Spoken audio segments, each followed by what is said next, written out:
Each and every recruiting cycle, there are plenty of big-time names, especially at the quarterback position. Going back just a few years ago to the class of 2019, the state of Arizona had two prodigy-like quarterbacks.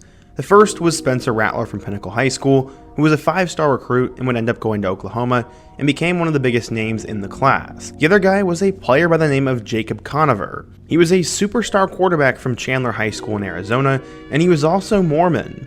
That's why he decided to go to BYU, and he was expected to not only save the BYU program, but potentially be one of the best quarterbacks in school history. Sadly, after a few years, Jacob Conover has now played at both BYU and Arizona State and has not been able to make it work. Not only has he not been able to make it work, but he's been extremely disappointing. He will now be on his third school, and instead of Conover going to the NFL, we've seen guys such as Zach Wilson and Jaron Hall go to the league. No one really would have expected that back in 2019, but here we are. In today's video, we're going to take a look at the Mormon prodigy quarterback by the name of Jacob Conover, go through his insane rise, his college career so far, and what has happened to him. But before we get started, if you're a big fan of college football, be sure to subscribe to the channel, leave a like if you want to support today's video, and let me know what player, team, topic, or situation I can cover next. Now let's get started and talk about what happened to Jacob Conover. One of the best parts about having your own YouTube channel is you can talk about whatever player you want.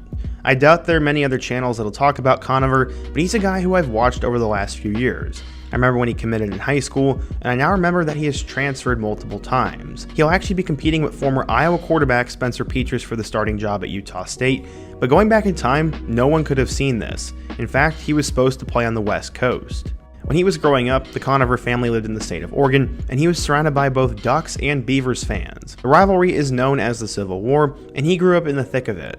He one day came home from school talking about the Oregon Ducks. His friend was an Oregon State fan, and Jacob decided that he was going to be an Oregon fan, but that was fixed very quickly. His dad, Jeff, actually ended up going to BYU back in the day and played semi-pro football in Germany. He immediately corrected his son and said, "No, you're a BYU fan." From that point on, Jacob Conover was hooked on Brigham Young. When he was in 3rd grade, he wanted to be a big-time quarterback, so him and his father mapped out each and every year and what he'd have to do to get there. Eventually, he continued to be a good quarterback and was also blessed with great athleticism, so when he got to Chandler High School, he was going to have a chance to be something special. Chandler is a school that sends off plenty of NFL players, as guys such as Brett Hundley, Deion Jordan, and Cameron Jordan all went there, and there are plenty of other names. It seems that Chandler is always producing a big-time player, especially at the quarterback position. Conover would take over as the main guy as a sophomore, and in 2017, he showed that the team belonged to him and that he was going to be a big-time recruit. He ended up gaining nearly a dozen scholarship offers during his junior season, and in particular, in the Arizona State Championship game against Perry, he hit 3 receivers for more than 100 yards and won 49-42. He set a 6A record for combined points, and Jacob Conover was now a huge deal. He was a superstar at Chandler, and as he opened his senior campaign, he was already the all-time passing leader in Chandler High School history. He had accumulated 6,500 yards, but one moment had stood out. During a 62-0 blowout victory over Mesa High School, he was pulled from the game before halftime. Instead of sitting on the bench and hanging in the crowd and enjoying the game, he was sitting next to the coach and helping send signals to his backup quarterback, Mikey Keene. If you guys really follow college football, then you know that Keene was a starting quarterback for UCF at one point. Can't remember where he is now. But he was a high major player, and Conover helped develop him. Luckily, he was not alone, as he had a huge wide receiver on his team, and his name was Gunnar Romney. He's another guy who's actually a pretty big name, and I believe he got an opportunity in the NFL. The two would connect regularly during their time at Chandler, and both would later reunite at college. Yes, they would. Except, where would they end up reuniting at? Well, it was one of the worst kept secrets, but Jacob would eventually choose to commit to BYU. This would come over Arizona State, and those were the 2 schools in his final 2. Well, Scott, those don't seem like very big offers. Well, yes, both of those schools are Power 5 programs.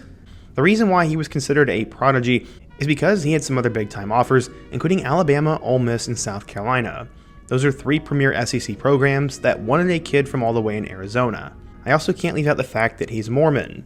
Many people knew he'd go to BYU from the get-go because he said he was going to do a mission when he got to college. Everything went hand in hand, and combine that with the fact that he was a BYU fan and their history with quarterbacks, and it pretty much felt perfect for them. Because of all that, it didn't seem to get a ton of fanfare when he committed to the Cougars. It was just something that the fans seemingly expected. Truly, it was expected, and he was a die-hard fan. His dad said, quote, "I used to ask him this, You have a full ride offer to both Utah and Ohio State, but a walk-on offer to BYU. Which one would you choose? He said, quote, "I'm going to walk on to BYU and prove everybody wrong." So besides that, why did he choose the Cougars? Well, his dad went there, he loved the school, and he really liked their head coach, Kalani Sitake. Combining that with their history, it seemed like a great fit. While he was verbally committed to BYU, other big-time programs really tried to get him by the end of it. They would not be able to win out, and he was honestly a huge deal. He was considered one of the top pro-style quarterbacks in the country, as 24/7 Sports, ESPN, and Rivals all had him amongst their top 10 players at the position when he committed to BYU. There was only one issue with him though. It seemed that Conover did lack height, but everything else he had. He was smart, had a great arm, was accurate, put up big stats, and was athletic. He truly was the real deal, and was following in the footsteps of Brett Hundley and Bryce Perkins, both of which ended up having great careers in college. Chandler was becoming a high school quarterback factory, and according to 24/7 Sports, Jacob was a 4-star recruit, the number 11 pro-style quarterback, and the 317th best player in the class of 2019. So, how would he end up doing at BYU? Well, let's take a look. When Conover had committed to BYU, they were fresh off of an awful season. Going into 2020 though, they had just found their new quarterback in Zach Wilson. It didn't really matter at the time though, because he was going to be serving his mission. Unfortunately for the world, things would go absolutely crazy in 2020, and his mission would come to an end. He decided to come home, and he made a crazy decision. He would walk on at BYU for the fall semester. I know, it doesn't really make sense, because he was supposed to come in 2021, so he didn't have a scholarship guarantee until then. He decided to become a walk-on, and with the NCAA giving out that extra year of eligibility, it would not affect any of that. As I said, he'd end up walking on, where eventually he'd sit behind Gunnar Romney, Zach Wilson, and Jaron Hall. So instead of watching on the sideline, he'd get a first-hand look at the playbook, would get to practice, and get a chance to be with the roster. Eventually he'd continue that backup role, and BYU exploded in 2020. They arguably became America's team, and Zach Wilson went on to be a top 5 pick in the NFL. Going into 2021, it was a 3-man quarterback race, and it would come down to Jacob Conover, Jaron Hall, and Baylor Romney, his old teammate. Sadly for Jacob, he'd end up finishing third in that battle, and many expected the sky to be the limit for him. He'd actually get a chance to play for the first time, and this would come against Utah State. He ended up going 5 of 9 for 45 yards. This came after Romney went down with an injury, and then he would also appear in their game against Idaho State. So far, he had pretty much done nothing, but going into 2022, he was now going to be the solid backup. So yeah, he'd end up being the backup the entire year, but would only get a chance to play in 2 games.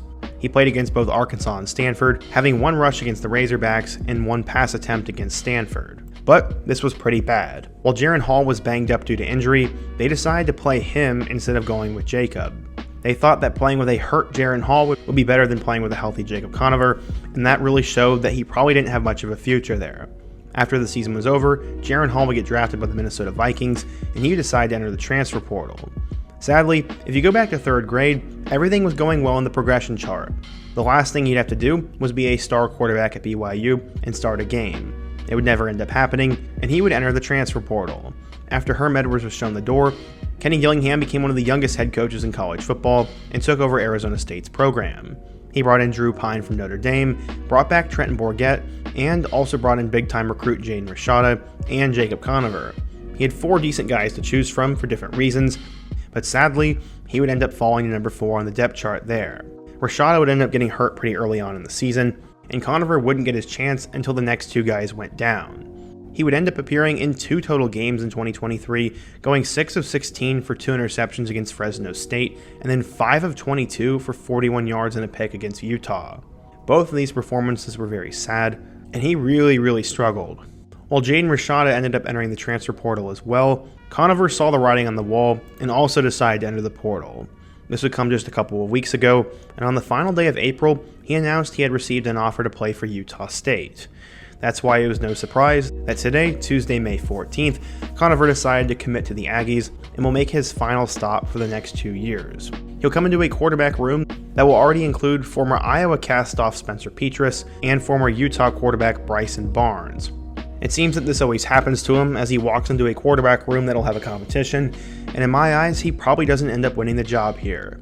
I'm going to bet that Spencer Petras gets it, Barnes gets second, and he gets third. Honestly, this has been a pretty sad story. Conover did everything right, seemingly was a great player coming out of high school, and had everything lining up for him to be great at BYU.